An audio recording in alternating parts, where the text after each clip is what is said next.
Hello, everybody. Now I'm going to teach you how to solve equations where you have to apply the distributive property.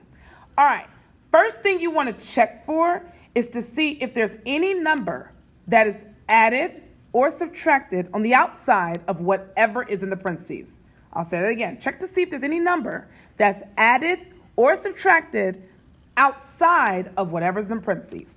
Looking at the first example, we do have a number, plus 4, that's added to whatever is in the parentheses. So the opposite operation of adding 4 is to subtract 4. So I'm going to subtract 4 on both sides.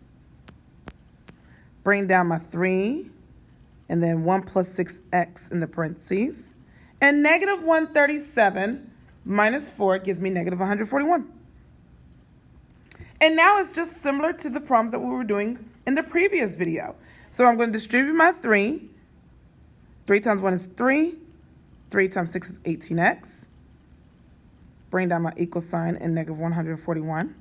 And then to get x by itself, I'm going to subtract 3 on both sides. And then it'll be 18x equals negative 141 minus 3 is negative 144. And then to get x by itself, I'm going to divide both sides by 18.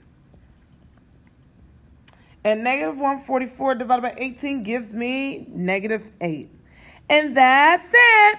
Let's look at another example where it looks like the equation is flipped and the number that is equal to is on the left side. Again, I'm going to look for a number that is added or subtracted outside of whatever's in that parentheses. And in this case, that number is negative 4. So the opposite operation of subtracting 4 is to add 4 to both sides. So negative 82 plus 4 will give me negative 78. And I'll bring down everything else on that right side. And now it looks similar to the problems we were doing in the previous video. So I'm going to go ahead and distribute my negative 6 to get negative 6x. And then that will give me negative 48. Bring down my negative 78. To get x by itself, first thing I'm going to have to do is add 48 to both sides, because that's the opposite operation. And then negative 78 plus 48 will give me negative 30. Bring down my equal sign and my negative 6x.